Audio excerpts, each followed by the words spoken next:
जब पैसे के घमंड में चूर पति ने अपनी संस्कारी पत्नी को केवल एक दासी समझ लिया, तब एक बुजुर्ग की बताई चाणक्य की उन 5 गूढ़ बातों ने उसके अहंकार को तोड़कर रख दिया और उजड़ते हुए घर को बचा लिया।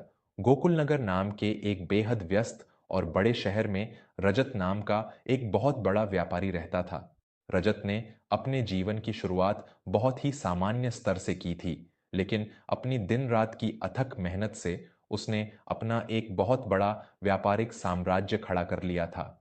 उसकी इस पूरी यात्रा में उसके संघर्ष के दिनों से लेकर सफलता के शिखर तक पहुंचने में उसकी पत्नी निहारिका ने उसका हर कदम पर साथ दिया था। निहारिका एक बहुत ही शांत, संस्कारी और गहरे मूल्यों वाली स्त्री थी। जब रजत के पास कुछ नहीं था, तब निहारिका ने अपने गहने बेचकर उसके व्यापार में मदद की थी। लेकिन समय के साथ जैसे जैसे रजत की तिजोरी में धन बढ़ता गया, वैसे वैसे उसके मन में अहंकार और कठोरता भी बढ़ती गई। उसे लगने लगा था कि दुनिया की हर चीज, यहाँ तक कि रिश्ते भी पैसों से तोले जा सकते हैं। रजत अब निहारिका को वह सम्मान नहीं देता था जिसकी वह हकदार थी। घर में नौकर चाकरों की फौज थी, सुख सुविधा का हर साधन मौजूद था, लेकिन निहारिका के जीवन में एक भयंकर खालीपन आ गया था। रजत अक्सर अपने काम के तनाव का सारा गुस्सा निहारिका पर उतार देता था। एक दिन रजत ने अपने कुछ बहुत बड़े विदेशी ग्राहकों को घर पर भोजन के लिए आमंत्रित किया। निहारिका ने सुबह से ही रसोई में खड़े रहकर अपने हाथों से 56 भोग तैयार किए थे। पूरे घर को बहुत ही सलीके से सजाया गया था। जब मेहमान भोजन कर रहे थे, तो बातों बातों में रजत ने अपनी सफलता का पूरा श्रेय केवल अपनी मेहनत को दिया। तभी एक मेहमान ने मुस्कुराते हुए कहा, रजत जी, आपकी इस शानदार सफलता और इतने सुंदर घर के पीछे निश्चय ही आपकी धर्मपत्नी का बहुत बड़ा हाथ है। भोजन अत्यंत स्वादिष्ट है। रजत ने अहंकार में चूर होकर सबके सामने निहारिका का अपमान करते हुए कहा, अरे नहीं नहीं, इनका क्या योगदान है।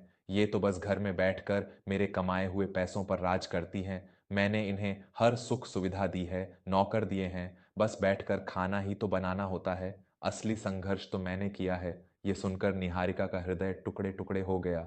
सबके सामने हुए इस अपमान ने उसकी आत्मा को छलनी कर दिया। वह चुपचाप वहां से उठी और अपने कमरे में जाकर फूट फूट कर रोने लगी। उसे रजत से किसी धन दौलत की लालसा नहीं थी, वह तो बस 2 मीठे बोल और सम्मान की भूखी थी। लेकिन रजत को इसका कोई पछतावा नहीं था। मेरे आत्मीय श्रोताओं, मैं आपका अपना विवेक वर्मा। आज के इस दौर में जब इंसान भौतिक सफलताओं के पीछे भाग रहा है, तो वह अक्सर उन लोगों को भूल जाता है जो उसके बुरे वक्त में एक मजबूत दीवार बनकर खड़े थे। एक स्त्री अपना घर, अपना परिवार छोड़कर एक नए इंसान के साथ जीवन शुरू करती है। वह आपसे महलों की मांग नहीं करती, बल्कि केवल आपके प्रेम और सम्मान की आस रखती है। क्या आपके घर में भी किसी स्त्री का ऐसे ही मौन अपमान हो रहा है? अगर आपको निहारिका के इन खामोश आंसुओं ने भीतर तक झकझोर दिया है और आप भी मानते हैं कि हर स्त्री सम्मान की अधिकारिणी है, तो अपने इस परिवार वर्मा स्टोरीज को अभी सब्सक्राइब कर लें। आपका एक सब्सक्राइब हमें ऐसी ही गहराई से जुड़ी और रिश्तों की अहमियत समझाने वाली कहानियां आप तक पहुंचाने का साहस देता है। कृपया अभी सब्सक्राइब करें और हमारे इस सफर के साथी बने। चलिए इस कहानी में आगे बढ़ते हैं और देखते हैं कि रजत का यह अहंकार कैसे टूटता है। कुछ दिनों बाद रजत के गांव से उसके ताऊजी सूर्यकांत और ताई जी यशोदा उनके घर कुछ दिनों के लिए रहने आए। सूर्यकांत जी एक अत्यंत विद्वान, सुलझे हुए और नीति शास्त्रों के झांता थे।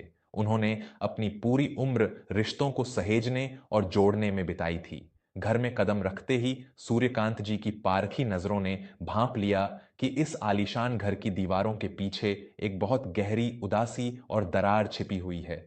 उन्होंने देखा कि निहारिका यंत्रवत काम तो कर रही है, लेकिन उसकी आंखों की चमक पूरी तरह से बुझ चुकी है। एक दोपहर जब रजत अपने दफ्तर में था, यशोदा ताई ने निहारिका को अपने पास बैठाया और उसके सिर पर हाथ फेरा।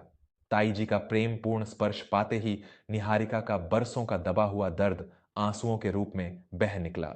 निहारिका ने रुंधे हुए गले से कहा, ताई जी, मैंने कभी रजत जी से कोई शिकायत नहीं की।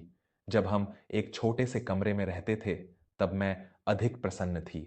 आज हमारे पास सब कुछ है, लेकिन मेरे पति के पास मेरे लिए एक पल का समय नहीं है। वे मुझे अब अपनी जीवन संगिनी नहीं, बल्कि अपने घर की एक सजी हुई निर्जीव वस्तु समझते हैं। मुझे यह दौलत नहीं चाहिए ताई जी, मुझे मेरा वो पुराना रजत चाहिए जो मेरी भावनाओं को समझता था। यशोदा ताई ने यह सारी बात सूर्यकांत जी को बताई। सूर्यकांत जी ने गहरी सांस ली और तय किया कि रजत को उसके जीवन की सबसे बड़ी भूल का एहसास कराना ही होगा, इससे पहले कि बहुत देर हो जाए और निहारिका हमेशा के लिए यह घर छोड़कर चली जाए। अगले दिन रविवार था। सूर्यकांत जी ने रजत को सुबह सुबह अपने साथ घर के बगीचे में टहलने के लिए बुलाया। दोनों कुछ देर मौन टहलते रहे। तभी सूर्यकांत जी ने एक सूखे हुए फूल को जमीन से उठाते हुए कहा, बेटा रजत, तुमने एक बहुत बड़ा साम्राज्य खड़ा कर लिया, मुझे तुम पर गर्व है। लेकिन याद रखना, जिस तरह पानी के बिना यह सुंदर फूल सूख कर प्राणहीन हो गया, उसी तरह सम्मान और संवाद के बिना पति पत्नी का रिश्ता भी मुरझाकर मर जाता है। रजत ने आश्चर्य से पूछा, आप ऐसा क्यों कह रहे हैं ताऊ जी? मैंने निहारिका को क्या कमी दी है? सोने चांदी से लाद दिया है, नौकर चाकर हैं, उसके पास किस चीज की कमी है? सूर्यकांत जी अत्यंत गंभीर स्वर में बोले, यही तुम्हारी सबसे बड़ी भूल है मेरे बच्चे। तुम एक स्त्री को उसी तराजू में तौल रहे हो जिसमें तुम अपना व्यापार तौलते हो। आचार्य चाणक्य ने अपनी नीतियों में बहुत स्पष्ट रूप से कहा है कि एक स्त्री अपने पति से धन, आभूषण या महल नहीं चाहती।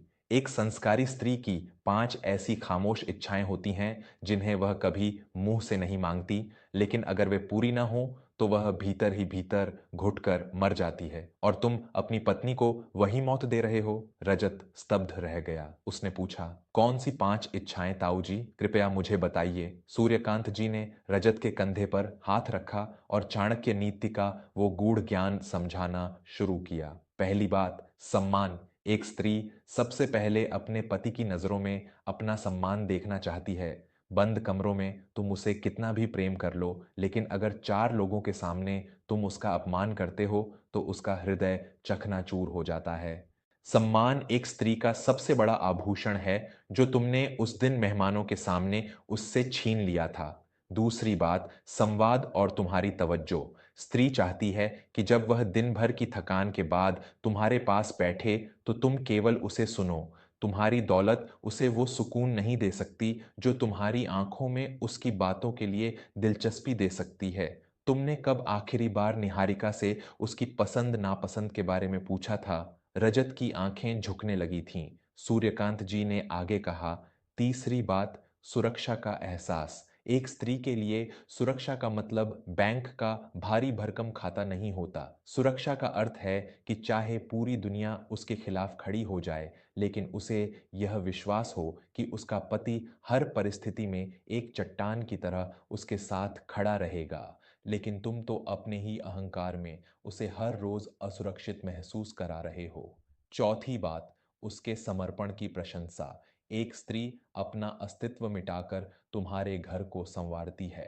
वह इस निस्वार्थ सेवा के बदले कोई वेतन नहीं मांगती। वह केवल 2 मीठे शब्द चाहती है कि तुमने बहुत अच्छा किया, मुझे तुम पर गर्व है। लेकिन तुमने उसके सारे बलिदानों को उसका फर्ज बताकर उसे केवल एक दासी बना दिया। और पांचवी बात, निर्णय में भागीदारी। घर के हर छोटे बड़े निर्णय में जब पति अपनी पत्नी से सलाह लेता है तो स्त्री को यह एहसास होता है कि वह इस घर की मालकिन है, केवल एक रहने वाली नहीं। तुमने उसे अपने व्यापार और जीवन के हर फैसले से बाहर कर दिया है। दोस्तों, क्या आपने कभी सोचा है कि हमारे घर की महिलाएं जो सुबह से लेकर रात तक कोल्हू के बैल की तरह पिसती रहती हैं, वे आखिर हमसे क्या मांगती हैं? न कोई वेतन, न कोई छुट्टी। वे सिर्फ एक आदर भरा शब्द और हमारे समय के कुछ पल चाहती हैं। चाणक्य जी की ये बातें आज भी उतनी ही सत्य हैं जितनी सदियों पहले थीं। अगर आप भी मानते हैं कि आपके घर की सुख शांति आपकी पत्नी या माँ की मुस्कान में ही छिपी है, और ताऊ जी के इन शब्दों ने आपके भी दिल के किसी तार को छेड़ा है, तो बिना कोई देरी किए अपने इस सच्चे और पारिवारिक चैनल वर्मा स्टोरीज को अभी सब्सक्राइब कर लें। आपका एक सब्सक्राइब हमें ऐसी ही जीवन बदलने वाली और रिश्तों को गहराई से समझाने वाली कहानियां आप तक पहुंचाने का जरिया बनता है। इस पुण्य के काम में हमारा साथ दें और तुरंत सब्सक्राइब करें। अब देखते हैं कि इन 5 बातों का रजत पर क्या असर होता है। सूर्यकांत जी की ये पांचों बातें रजत के हृदय में किसी तीखे बाण की तरह चुभ रही थीं। उसके दिमाग में वो सारे दृश्य फिल्म की तरह घूमने लगे जब निहारिका ने अपने सारे शौक मारकर उसके लिए संघर्ष किया था और कैसे सफलता मिलने के बाद रजत ने उसे एक किनारे कर दिया था। रजत को अपने पैसों के अहंकार पर भयंकर घिन आने लगी। रजत रोते हुए ताऊ जी के पैरों में गिर पड़ा। मैं अंधा हो गया था ताऊ जी। मैंने कागज के टुकड़ों के लिए उस देवी का अपमान किया जिसने मेरे लिए अपना सब कुछ दांव पर लगा दिया था। मैं कितना मूर्ख था जो यह समझ बैठा कि मैं उसे पैसे देकर खरीद सकता हूं। मेरी निहारिका अंदर ही अंदर घुट रही थी और मैं अपनी झूठी शान में अंधा होकर उसे मार रहा था। मैं अभी जाकर उससे क्षमा मांगूंगा। रजत दौड़ता हुआ घर के अंदर गया। उसने देखा कि निहारिका अपने कमरे में जमीन पर बैठी है और उसके पास एक सूटकेस रखा हुआ है।